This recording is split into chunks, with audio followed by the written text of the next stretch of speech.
Oremos, então.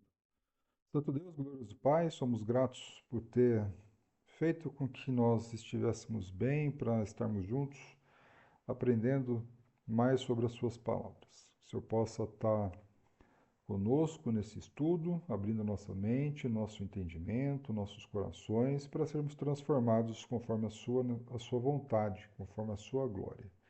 Abençoe todos que estão aqui, abençoe aqueles também que não puderem estar, que o Senhor possa estar abençoando aqueles que estudarão as gravações no futuro, que o Senhor possa estar sempre presente na vida de todos nós, nos ajudando sempre a mantermos o reto caminho. Perdoe os nossos erros, os nossos pecados de hoje. Continue conosco. Em nome de Jesus, o nosso Senhor e Salvador, que oramos. Amém.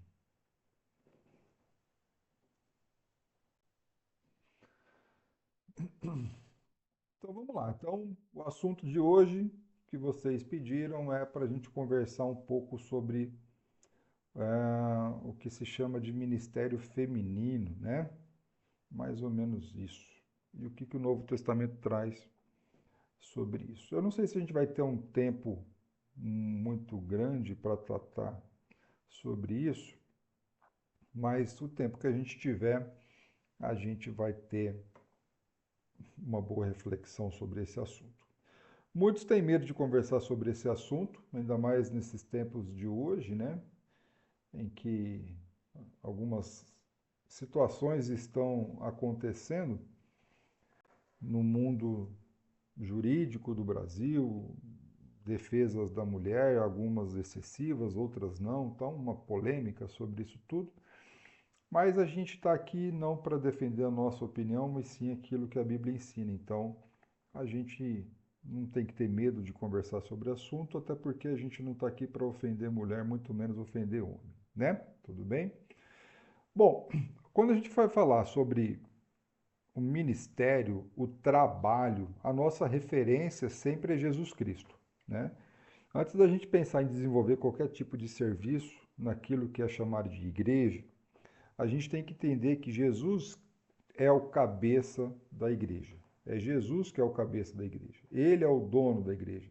É Jesus que morre pela igreja, né? É Jesus que deu a sua vida pela igreja. Portanto, a gente acredita na revelação através do Espírito Santo aos escritores bíblicos. Portanto, a gente entende que o Novo Testamento, ele é, como diz Pedro, ele é eterno, né? Ele é eterno. E, portanto, aquilo que foi aplicado no primeiro século deve ser aplicado ainda nos dias de hoje. Portanto, a Bíblia ela é imutável. Então, passam-se os anos, passam-se as décadas, mudam as filosofias, né? Mudam as filosofias, mudam os governos, mudam as pessoas, mas a Bíblia não muda. Então, a gente tem que trabalhar sempre com o ensino de que a Bíblia ela é imutável, o Novo Testamento ela é imutável, tá? Quando a gente fala sobre o trabalho ministerial, um trabalho na igreja, a nossa referência inicialmente é no Velho Testamento.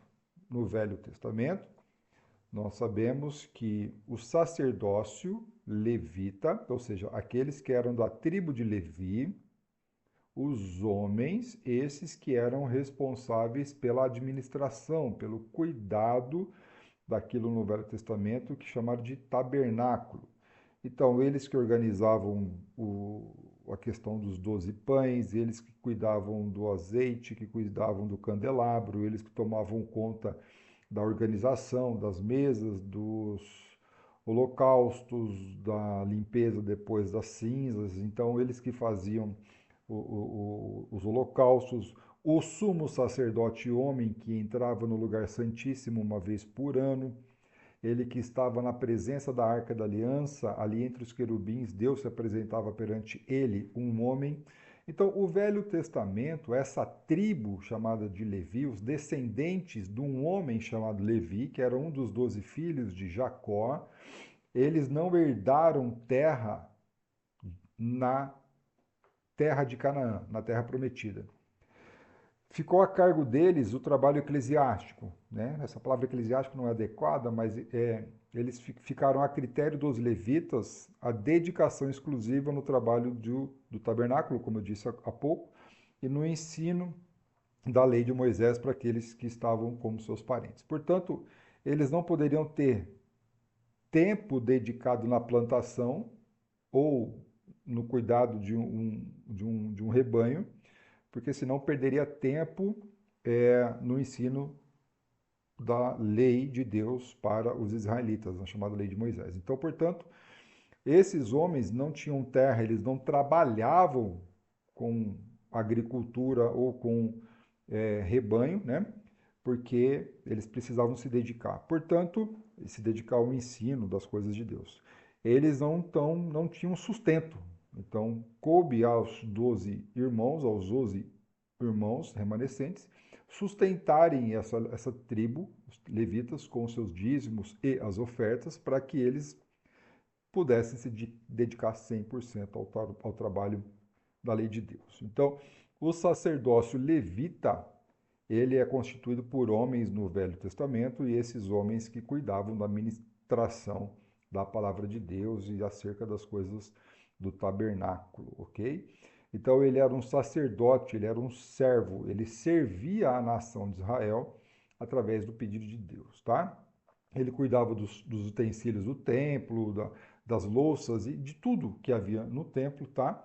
E assim era o trabalho deles, tá? Lembrando que o sumo sacerdote, ele deveria obrigatoriamente ser descendente de Arão, que era irmão de Moisés, os dois levitas, né? Portanto, esse homem não podia ser mulher, ele era especial nesse aspecto de se apresentar uma vez por ano no lugar santíssimo, ok?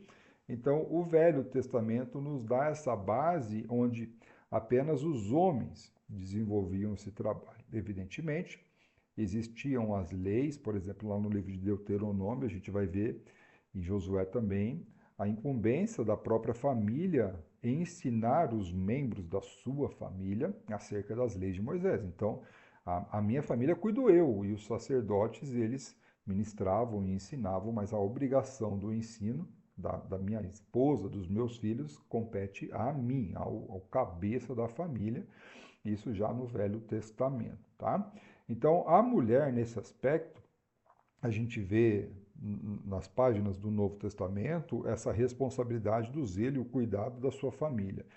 Era muito raro as mulheres no Velho Testamento trabalharem e saírem de casa para trabalhar, né?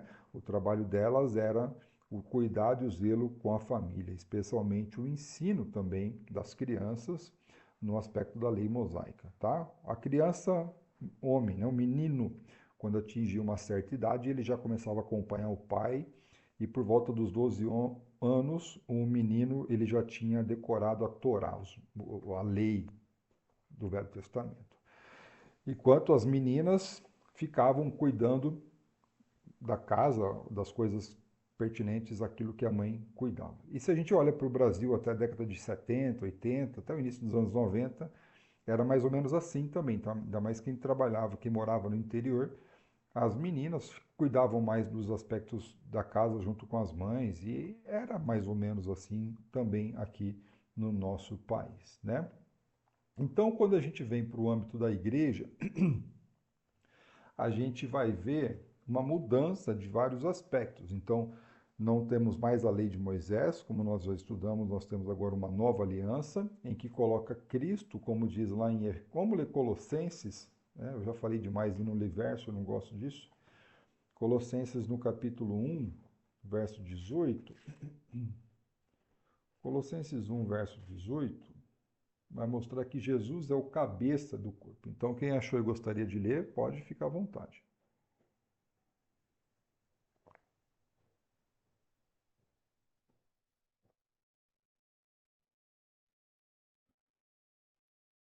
Colossenses 1.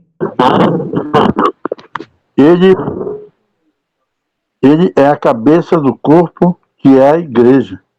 É o princípio e o primogênito dentre os mortos, para que em tudo tenha a supremacia. colocar em pauta, estudar sobre a igreja, que é importantíssimo, né? Mas a igreja foi planejada desde a mente de Deus antes da fundação do mundo. A igreja chega através da pregação do apóstolo Pedro, e a igreja chega como um reino de Deus em Atos 2:38 e coloca Jesus como o cabeça da igreja, ou seja, Jesus sendo o dono da igreja. Jesus é quem morreu pela igreja, né? Portanto, é Jesus que tem que ter toda a primazia. Então, todos que estão na igreja, temos que entender nessa questão do ministério feminino em que não existe melhor ou pior. E a gente tem que tomar muito cuidado quando vai falar sobre isso. Na igreja não existe maior nem menor. Aliás, só existe um maior, que é Cristo. E todos os outros são menores e iguais, né? Então, eu sou igual a você e você é igual a mim. Eu não sou melhor que você e você não é melhor do que mim, do que a mim, do que eu. Portanto, na igreja, o único é Jesus Cristo que está acima. Diferente das igrejas denominacionais em que existe uma hierarquia num processo triangular em que, por exemplo, o pastor-presidente ele é o dono da igreja, depois tem um vice-presidente, e existe essa categorização hierárquica. Na igreja da Bíblia isso não existe. Na igreja da Bíblia existem funções diferentes. Então, funções de pastor, funções de faxineiro, funções de evangelista, função de copeiro, função de qualquer outra coisa, porteiro, qualquer coisa. Mas são funções onde colocam todos no mesmo nível. Um evangelista não é maior ou menor do que um mestre, que não é maior ou menor do que um pastor, ok? Então é isso que tem que deixar claro. Portanto, na igreja de Jesus Cristo, não existe o posicionamento de que o homem é melhor ou pior do que a mulher. E ao contrário também é verdade. Na igreja de Jesus Cristo não existe um posicionamento da mulher que é melhor ou pior do que o homem. Então, na igreja de Jesus Cristo, todos são iguais, com funções ministeriais bem definidas, e isso que é a diferença, tá? Então, é isso que a gente vai tentar conversar hoje. Na igreja de Jesus, nós vamos ver funções e não cargos hierárquicos, ok? Não existe cargo na igreja. Você pode receber um salário, uma ajuda da igreja, mas não como um cargo. Se você tem um cargo na igreja, isso está errado. Nós temos funções diferentes. Portanto, na igreja de Jesus Cristo, o posicionamento acima de qualquer um é de Cristo. O resto está todo mundo igual no mesmo patamar. Alguém tem dúvida sobre isso?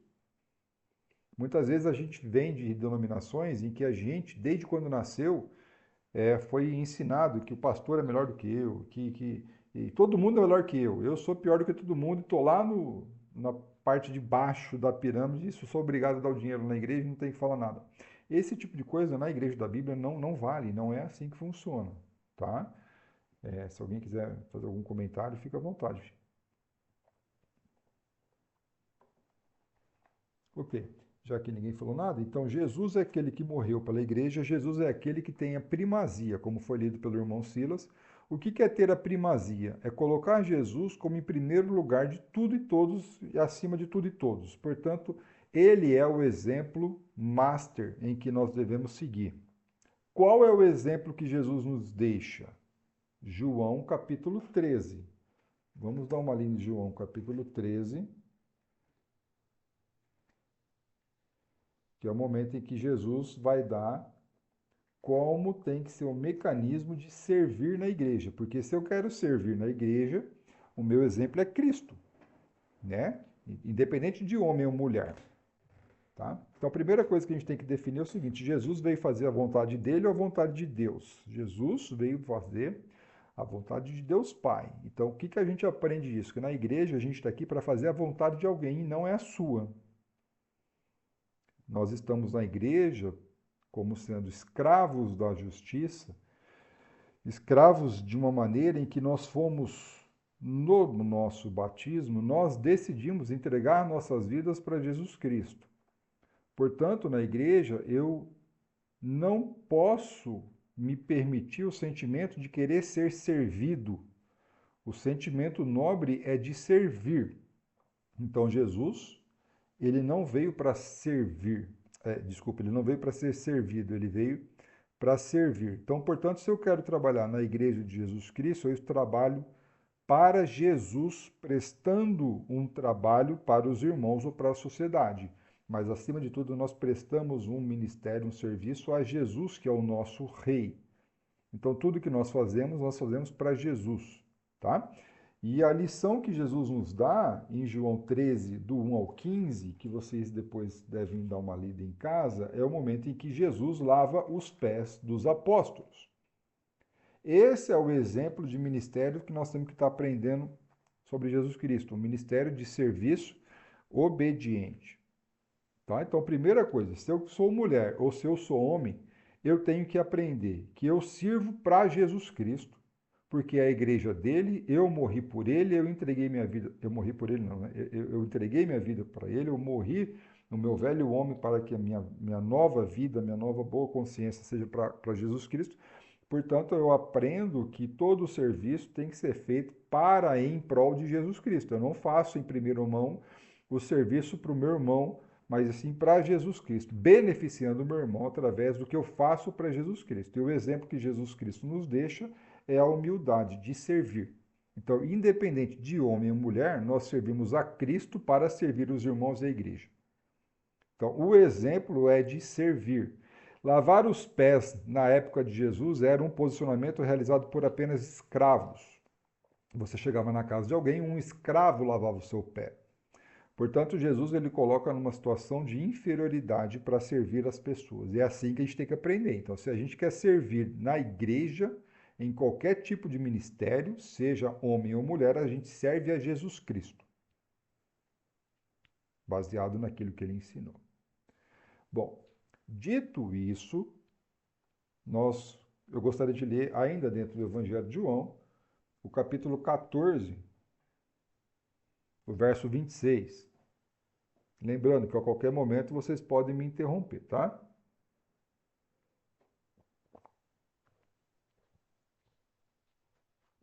Então, João 14, verso 26, Jesus fala assim, né? Vamos ler o 25, tá?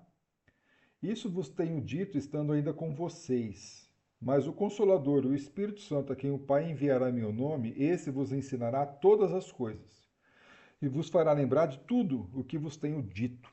Portanto, Jesus, conversando no capítulo 14 com os apóstolos, Jesus disse que, olha, eu ainda tenho coisa para ensinar para vocês, mas eu não tenho mais tempo, minha hora chegou. Eu tenho que ir para o Pai. Mas quando eu for para o Pai, eu vou mandar o Espírito Santo, o Espírito Consolador, e o Espírito vai ensinar para vocês, apóstolos, todas as coisas que ainda precisam ser ensinadas, que eu não consigo mais ficar aqui, porque eu tenho que cumprir o meu papel. Então, o Espírito Santo, a missão do Espírito Santo, no verso 26, é ensinar todas as coisas. Então, tudo que o Espírito Santo ensina aos apóstolos não é da vontade dos apóstolos, mas sim a vontade de Deus. Portanto, todas as palavras do Novo Testamento são palavras oriundas da inspiração divina do Espírito Santo e os apóstolos ensinavam ainda. No capítulo 16, ainda do Evangelho de João, no capítulo 16, verso 13, aliás, verso 12 e 13, ele vai dar a mesma ideia que ele deu no capítulo 14. Então são versos idênticos praticamente. Ele vai falar assim: tenho ainda muito que vos dizer, mas vós não os podeis suportar agora. Quando vier, porém, o Espírito da verdade, ele vos guiará a toda a verdade. Porque não falará por si mesmo, mas dirá tudo o que tiver ouvido e vos anunciará as coisas que hão de vir. Portanto, o Espírito Santo, mais uma vez, Jesus está falando que é um Espírito da verdade. Então, tudo que tem na Bíblia é verdade. Não existe mentira no Novo Testamento, não existe falsos ensinos no Novo Testamento. Tudo que sai da boca de um apóstolo é a vontade do Espírito Santo revelada por Deus para o Espírito Santo para que fosse dado aos apóstolos. Portanto, dito isso, a gente então agora vai entrar naquilo que compete ao ministério feminino, que é o que vocês pediram para a gente conversar hoje. Vamos abrir então a conduta da mulher, a gente pode começar em primeiro, vamos começar primeiro Pedro, primeiro Timóteo, vamos abrir lá em primeiro Timóteo.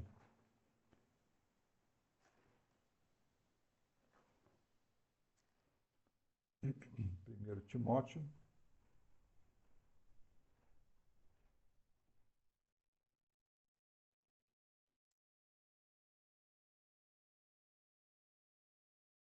capítulo 3.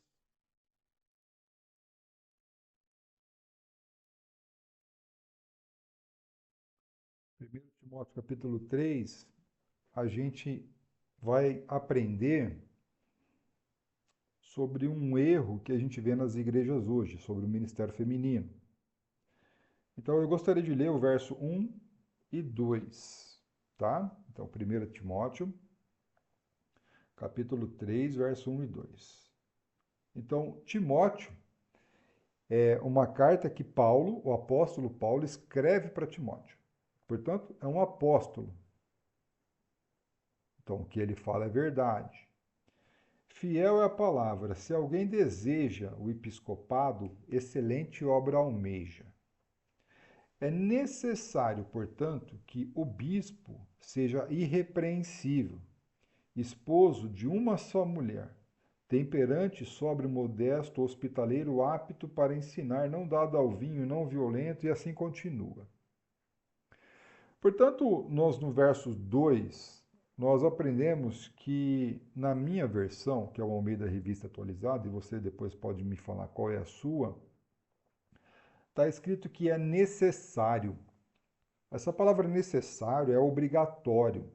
É obrigatório, é necessário. Ou seja, não é opcional. Então, é obrigatório que o bispo, aqui a palavra bispo, pode ser interpretada e traduzida como pastor, tá? Depois a gente vai estudar sobre isso, que é a mesma função na igreja. Então, sempre quando você vê a palavra bispo, você pode entender como pastor, você pode entender como presbítero. É uma função com diversos nomes, mas é uma função, tá? Então, na igreja não existe o Joãozinho é bispo, o Gustavo é presbítero e o Silas é pastor. Não, não. Ou o Gustavo é os três ou nenhum, ok? Então, de novo, bispo é igual pastor, que é igual presbítero. São três nomes dados para a mesma função. E eu vou provar isso daqui a pouco. Então aqui você está vendo que a palavra episcopo, no verso 1, ele vai traduzir no verso 2 como bispo. Então é necessário que o bispo seja irrepreensível, esposo de uma mulher. Portanto, se o bispo tem que ser esposo de uma mulher, subentende-se claramente, sem muita filosofia, de que essa pessoa é homem e não mulher. Então, a função na igreja de bispa está errado. Então, o que a mulher não pode ser na igreja? Bispa. Não pode ser bispa. A mulher na igreja não pode ser pastora. A mulher na igreja não pode ser presbítera. Por quê? O bispo, o pastor e o presbítero são homens casados com mulher. E aqui a gente vale ainda uma reflexão, que não é o propósito da aula de hoje, mas o bispo tem que ser casado. Então, pastores e bispos que são solteiros não é a recomendação bíblica adequada. Esses pastores que estão solteiros, eles têm que deixar essa função de pastor, bispo ou presbítero, porque não segue o mandamento bíblico, onde no verso 2 inicia-se a frase dizendo que é necessário. Não fala que é opcional, né? Então, a função da mulher na igreja é obedecer à revelação apostólica dada pelo Espírito Santo. Portanto, a função na igreja da mulher é não ser pastora, né? É não ser pastora. Alguém quer fazer algum comentário? Alguém discorda sobre esse verso? Alguém pensa diferente?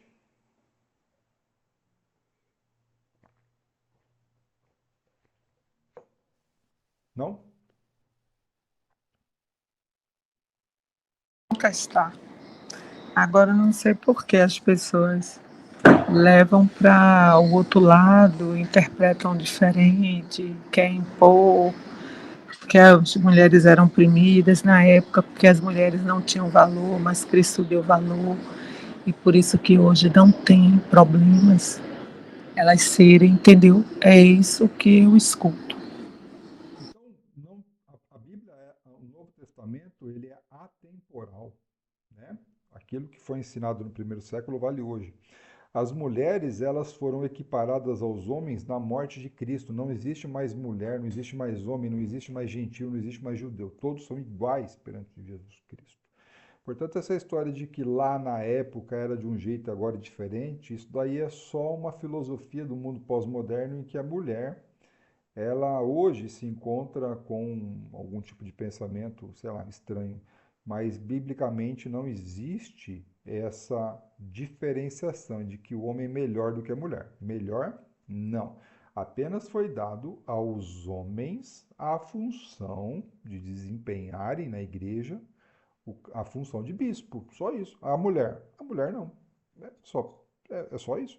Então, é um preceito, é um ensino que vem do Velho Testamento. No Velho Testamento também foi dado aos homens a função de serem sacerdotes e não às mulheres. Então, Deus, por algum motivo, a gente vai estudar daqui a pouco qual é esse motivo, fez com que no Velho Testamento os aspectos sacerdotais fossem dados e atribuídos aos homens, e no Novo Testamento, na Nova Aliança, foi também deixado o aspecto do pastoreio aos homens, e sem problema nenhum com relação a isso. Qualquer pessoa que queira trazer a filosofia para dentro de uma igreja que é contrário aos ensinamentos da Bíblia, essas pessoas estão simplesmente rasgando e tirando versos da Bíblia a seu bel prazer, com a desculpa de que as mulheres são pós-modernas. Na verdade, a mulher sempre foi igual ao homem, a sociedade que tratava diferente, mas biblicamente sempre foi o desejo de Jesus com que as mulheres tivessem uma equiparidade com os homens. Não existiria função maior ou menor. O problema é que a sociedade às vezes é machista e entende a submissão da mulher como sendo uma escrava. Mas aí é um outro problema. Não é essa a proposta da Bíblia. Quem entende que a mulher tem que ser escrava do homem está extrapolando a interpretação bíblica. Também está errado. Então, da mesma maneira em que os homens se acham superiores do que as mulheres estão errados, as mulheres que se acham melhores do que os homens também estão erradas. Tem muitas mulheres muito mais inteligentes do que os homens, é verdade. Assim como tem homens muito mais inteligentes do que as mulheres, e é verdade, e está tudo bem. Mas, biblicamente, o preceito é obedeça o que está escrito. E para ser bispo, tem que ser homem, não pode ser mulher. Inclusive, tem que ser casado, não pode ser solteiro. Vamos pegar um outro texto, lá na carta a Tito, no capítulo 1. Então, Tito, ele foi um evangelista, né? Tito foi um evangelista deixado na ilha, né, de Creta pelo apóstolo Paulo.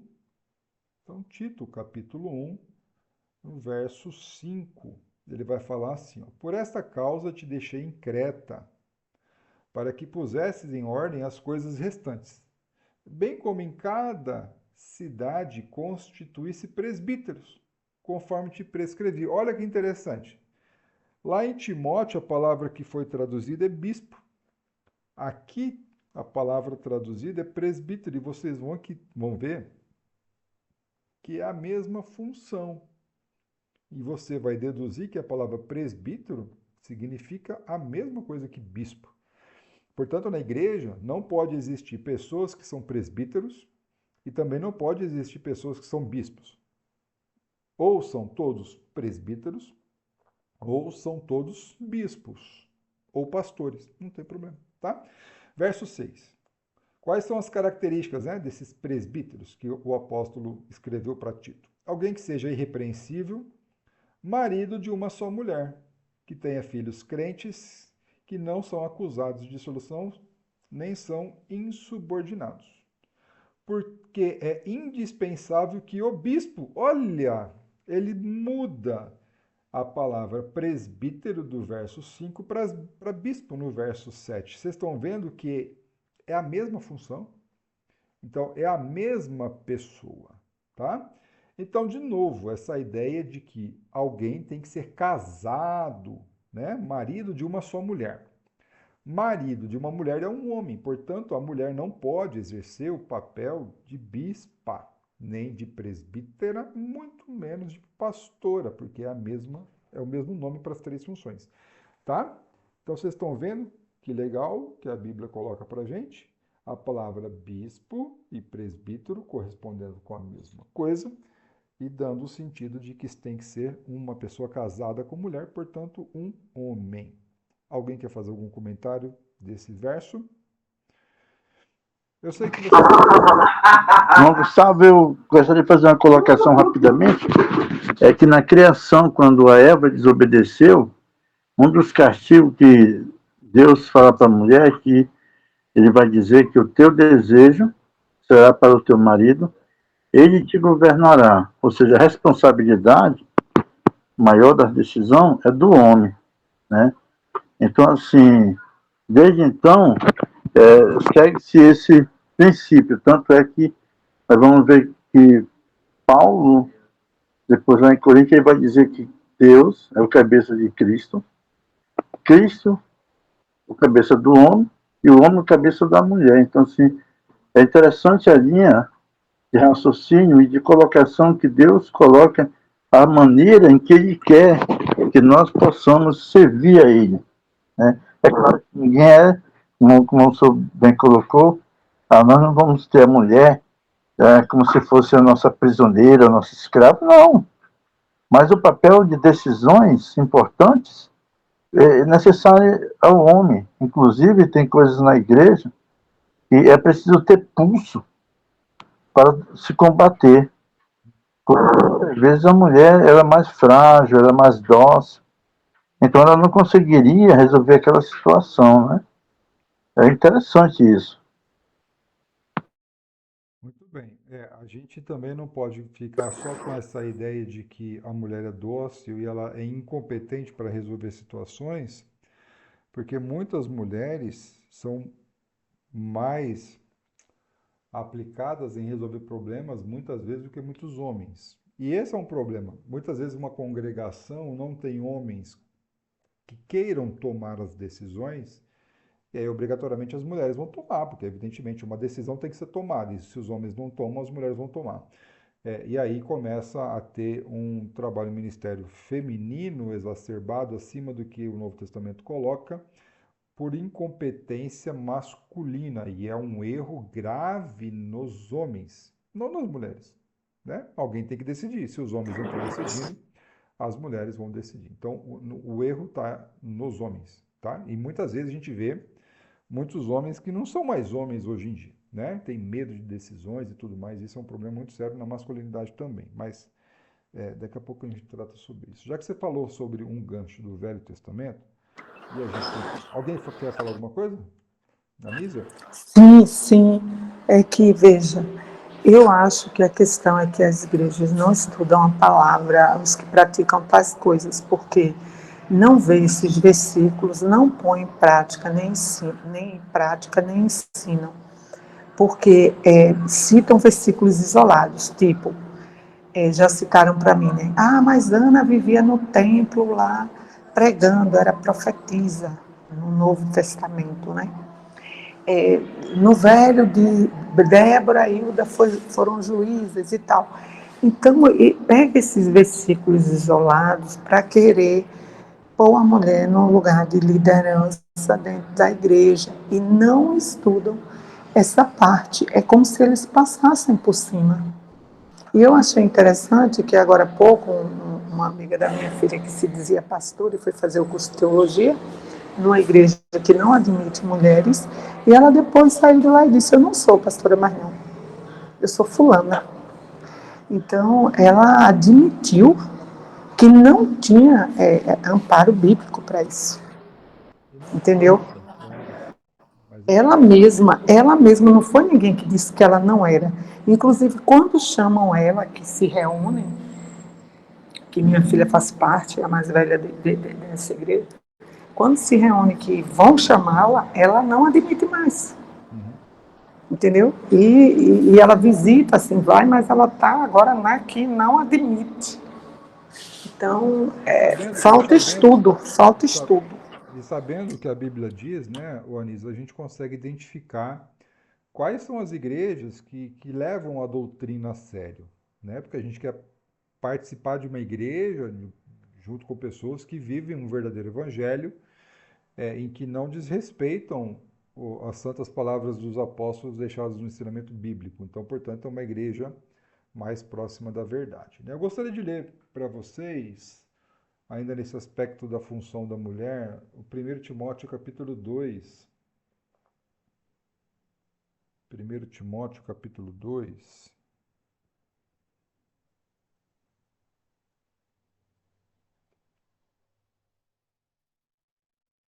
A partir do verso 8, tá bom? Então, 1 Timóteo 2, a partir do verso 8. Quero, portanto, que os varões, ou seja, que os homens, né? Varões são homens, orem em todo lugar, levantando mãos santas, sem ira e sem animosidade.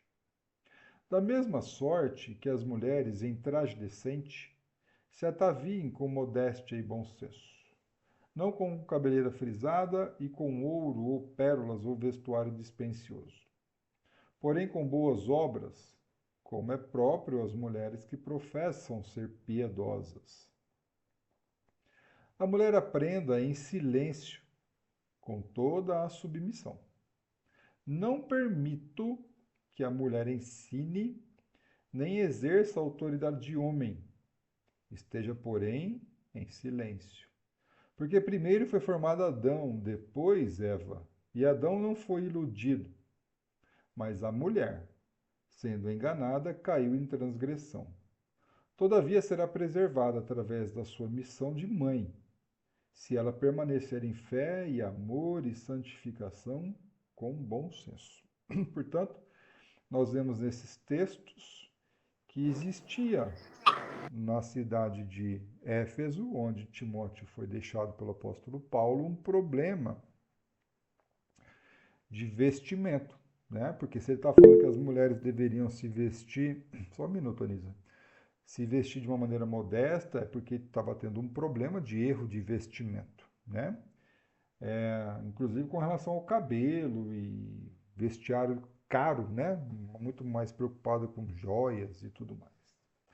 Ele vai falar no verso 11 que a mulher tem que aprender em silêncio com toda a submissão. Então, aqui no ambiente de culto, num ambiente de igreja, de um culto, de uma EBD, por exemplo, que é o que se fala hoje em dia, a mulher é aquela que aprende em silêncio e não aquela que ensina, tá?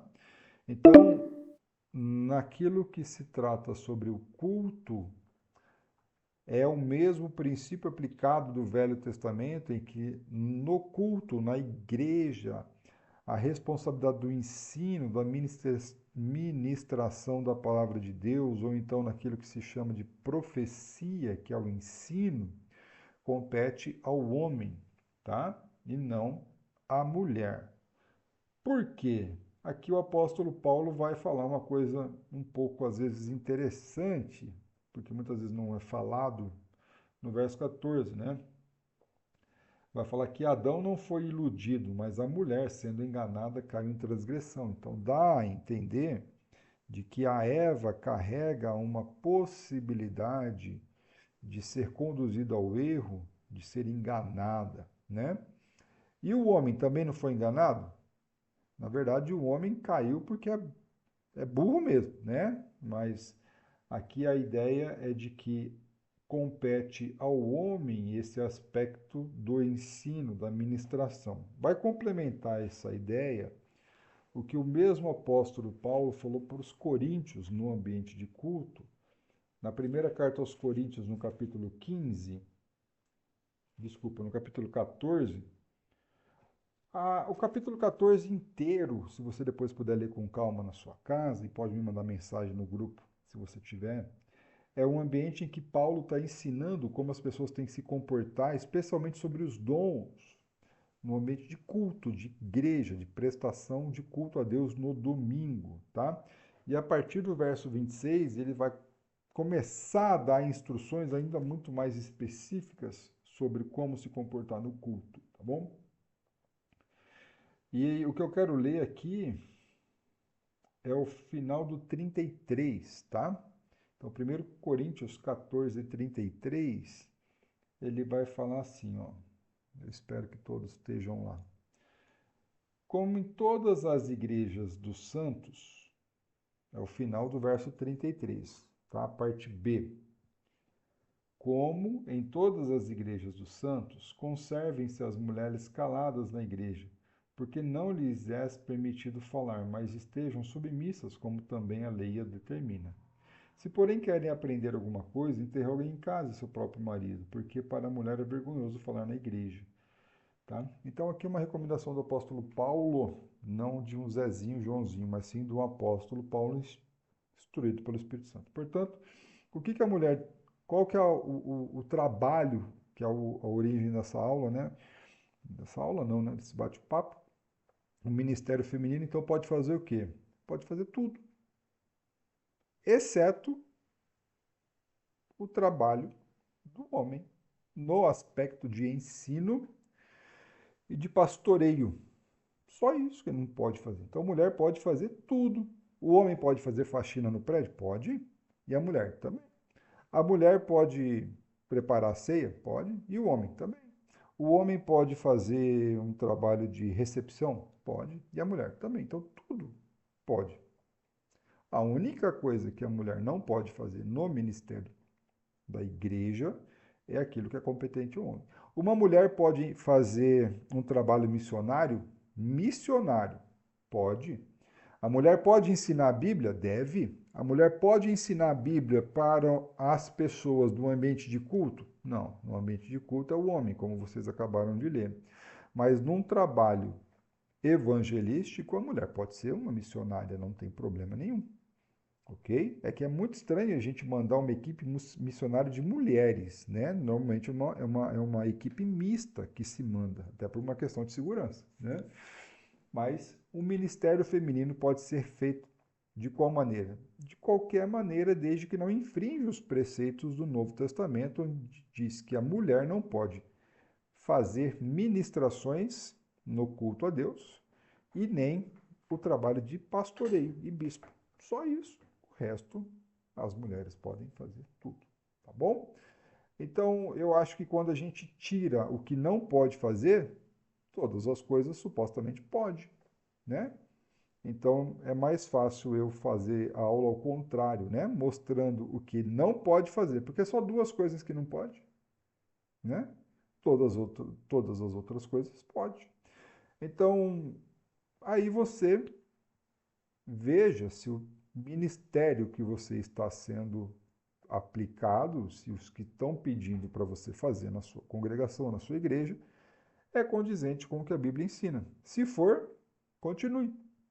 Se não for, abandone e faça como o exemplo da amiga da Nísia lá, né? Que ela abandonou o caminho errado e glória a Deus, porque a Bíblia é viva, né? A sua palavra tem poder e transforma as pessoas. Ela abandonou o ministério de pastora, glória a Deus por isso. É assim que a Bíblia ensina e a gente tem que se converter ao que a Bíblia ensina. Então essa pessoa estava num caminho errado, conheceu a verdade e se alinhou à verdade.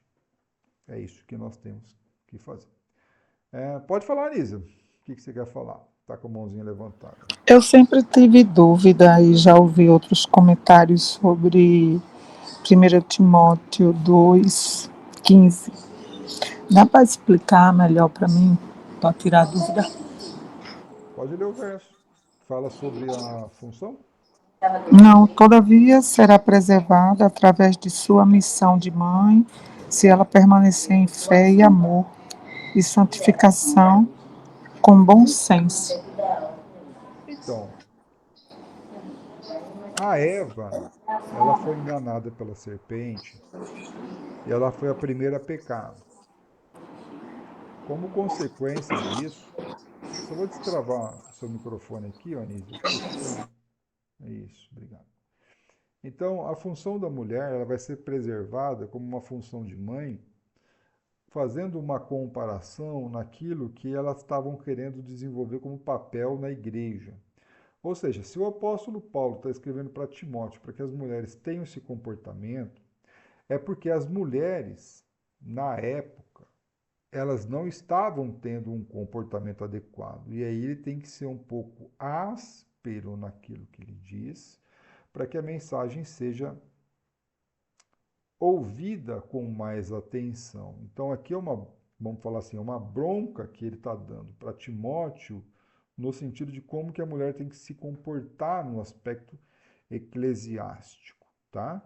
E vai falar que a mulher foi iludida e não o homem. Portanto, parece que esse zelo no ensino ministerial eclesiástico, se for deixado a cargo da mulher, pode ser que o diabo use as mulheres com essa função de iludir. Nós não podemos ser inocentes de que nós também sabemos que muitos líderes homens também são enganados. Então não é só a mulher que é enganada, não. Mas aqui ele vai se remeter a Eva, tá? E não a Adão. Então Adão não foi iludido, mas a Eva é quem foi, tá? E essa questão da preservação da mulher no aspecto da sua missão de mãe é no zelo do cuidado pela sua família. Então, entende-se que a responsabilidade da mulher, claro, mulher pode trabalhar, mas assim, é muito mais importante biblicamente que a mulher cuide das coisas da sua casa, da sua família. A mulher nasceu para fazer a gestão de filhos e tudo mais, né? Homens também, mas entre um homem e a mulher é muito mais provável que a mulher tenha uma competência melhor na administração das crianças, principalmente das mulheres, né? Das filhas, ok? Então é mais ou menos isso, tá? Desde que ela permaneça em fé, amor e santificação e com bom senso, tá, Lisa? É mais ou menos essa ideia, não tem muito segredo, tá? É basicamente isso. Então não é um trabalho de submissão no sentido de escravo, não. O homem sai para trabalhar, o homem é aquele que tem que dar vida pela sua esposa e ele que traz o sustento. E a mulher é aquela que cuida da casa para que quando o marido chega possa encontrar um ambiente saudável, né? Então, basicamente, o ensino bíblico é esse, tá? Mulher não é proibida de trabalhar. Não, mulher não é proibida de trabalhar, né? A gente vê a Lídia fazendo o trabalho de venda de tecido e tudo mais, né? Mulher não é proibida de trabalhar, não. Mulher pode trabalhar. Mas nós estamos falando no aspecto da igreja, né? O ministério da mulher pode fazer qualquer coisa, desde que não influencie, desde que não interfira naquilo que é a competência do homem na igreja. Do resto, a mulher pode fazer de tudo. Se uma família combina que o homem vai ficar em casa e a mulher vai trabalhar, tudo bem. Desde que isso não seja trazido para dentro da igreja, porque senão vai dar problema. Tá? Bom, a gente então conversou sobre algumas coisas sobre o ministério masculino que contrapõe a ideia do trabalho feminino, né? Portanto, o ministério feminino é aquele que respeita aos mandamentos de Deus, assim como o ministério masculino, tá? A gente, homem ou mulher, não pode desrespeitar a vontade de Deus revelada na Bíblia através dos apóstolos, tá certo? Alguma pergunta a mais sobre isso? Vocês pediram para falar alguma coisa sobre o ministério feminino? Deu para trazer as claras aí alguma coisa? Lembrando que a gente tem que seguir o exemplo de Jesus, independente do que a gente vai fazer na igreja, a gente faz para Jesus. A gente não faz para querer ser visto, né? A gente não faz para querer chamar a atenção, a gente faz em obediência a Jesus Cristo. Portanto, independente do que a gente faça na igreja, a gente tem que fazer aquilo que é a vontade revelada nas Escrituras, tá?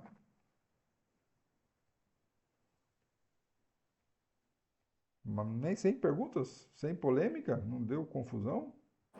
Não, ficou bem explícito e os versículos já afirmam tudo, endossam. Então, o que o irmão está ensinando, ministrando. Então, não tem o que contestar. Só quem quer realmente assumir, liderar, aí leva para aqueles contextos, né, que eu falei aí. Porque amparo bíblico, a gente está vendo que não tem. Então, é triste que as pessoas não seguem, né, como deveriam. É um exemplo muito bom sobre a nova aliança. Então, na última aula, a gente estudou sobre a nova aliança. E essa questão da organização eclesiástica do ministério masculino e feminino faz parte dessa nova aliança. Então, assim como no Velho Testamento a mulher não podia ser uma ministradora da Ah, palavra de Deus, também na igreja a mulher também não pode. Então, se a gente participa de alguma igreja em que existe esse ministério feminino ativo, a gente tem que ter duas condutas. Ou tentar explicar para elas que elas estão erradas, que elas têm que parar com isso, ou então, se a igreja não quer se consertar, a gente abandona aquela igreja e busca uma correta. Fala, Nise. inclusive, eu queria saber na questão também de diaconisa, não existe, né? Porque tem igrejas que mulheres não pregam, mas elas podem ser diaconisas. No livro do Álvaro Pestana, que vocês conhecem, se não conhecer, eu posso mandar para vocês. A palavra diácono significa servo e diaconisa nada mais é do que serva. Então, portanto, na igreja não deveria existir uma função de diácono, porque todos são diáconos, todos servem, tá? Todos servem. Portanto, igrejas que têm função, eu sou um diácono e você tem uma função de diácono, isso não é bem assim. Então, diaconisa está super certa, assim como diácono, são só a palavra masculino e feminino. Masculino é diácono e feminino diaconisa. Assim como na língua portuguesa, servo é masculino e serva feminino. Portanto, a função de diaconisa não existe. O que existe é a pessoa, ela é uma serva. A palavra é diaconisa, tá? Então, basicamente é isso. Tá bom? Vamos fazer uma oração para a gente encerrar, e falta menos de 1 minuto, tá bom? Glórias a Deus, somos gratos porque a sua palavra nos ensina como devemos proceder na sua igreja. Igreja essa que não é nossa, e sim do Senhor. Somos gratos pela sua palavra, que nos ensina como devemos viver na sua igreja. Esteja sempre conosco, nos ajudando a permanecermos no reto caminho.